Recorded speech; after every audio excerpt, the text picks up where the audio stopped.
Chaque jour, Charles et Carole vous présentent la leçon de l'école du sabbat.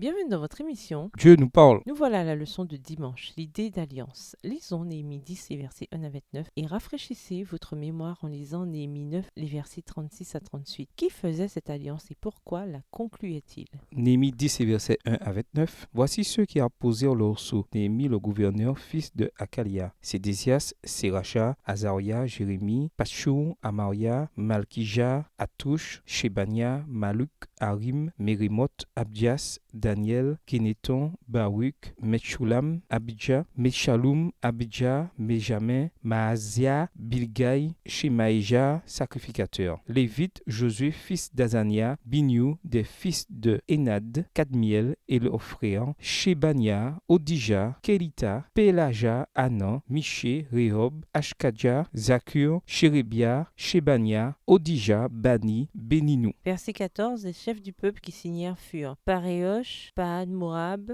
Elam, Zatou, Bani, Bouni, Asgad, Bebaï, Adonia, Bigvai, Adin, Ater, Ézéchias, Azur, Odia, Ashum, Betsai, Arif, Anatot, Nebai, Magpiash, Meshulam, Ezir, Meshezabeel, Tsadok, Yadoua, Pelatia, Anan, Azaya, Osé, Anania, Ashub, Aloesh, Phila, Shobek, Roum, Ashabna, Maeshea, Maaseya, Iya, Hanan, Anan, Maluk, Harim, Baana. Verset 28. Le reste du peuple, les sacrificateurs, les lévites, les portiers, les chantres, les nétiniens et tous ceux qui s'étaient séparés des peuples étrangers pour suivre la loi de Dieu, leurs femmes, leurs fils et leurs filles, tous ceux qui étaient incapables de connaissance et d'intelligence, se joignirent à leurs frères les plus considérables d'entre eux. Ils promirent avec serment et jurèrent de marcher dans la loi de Dieu donnée par Moïse, serviteur de Dieu, d'observer et de mettre en pratique tous les commandements de l'Éternel, notre Seigneur, ses ordonnances et ses lois. Néhémie 9, les versets 36 à 38. À présent, nous voici esclaves. Oui, nous sommes réduits à la servitude dans le pays que tu as donné à nos ancêtres pour qu'ils jouissent de ses fruits et de ses biens. Les moissons abondantes qu'il produit profitent au roi que tu nous as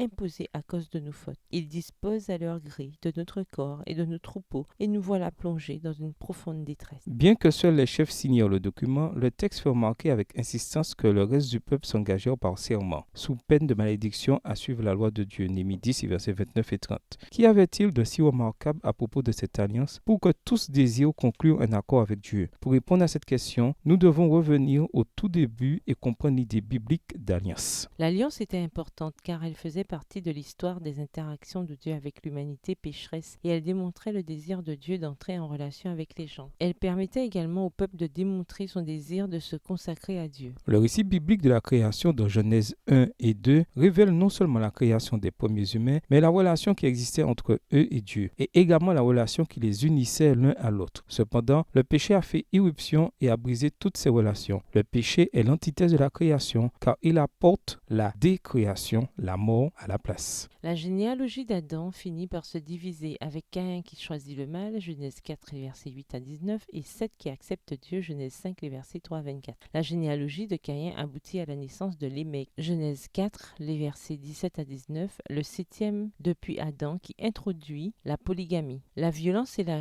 vengeance du côté de Caïn est mise en parallèle avec la lignée fidèle de Seth. La généalogie de Seth est également présentée, mais le septième de cette lignée est Enoch qui marcha avec Dieu, Genèse 5, le verset 24, et fut enlevé au ciel. Malheureusement, le monde adoptait davantage le mal qu'il n'adoptait Dieu, et il arriva un moment où la descendance des fidèles était très restreinte, et bientôt il ne resta plus aucune famille à travers laquelle Dieu pouvait accomplir sa parole en envoyant la postérité promise pour sauver les humains. À ce moment-là, Dieu intervient avec le déluge. Le déluge était une nouvelle décréation, un renversement et une destruction de la vie. Mais pourtant, Dieu ne détruisit que ce que les humains avaient déjà endommagé.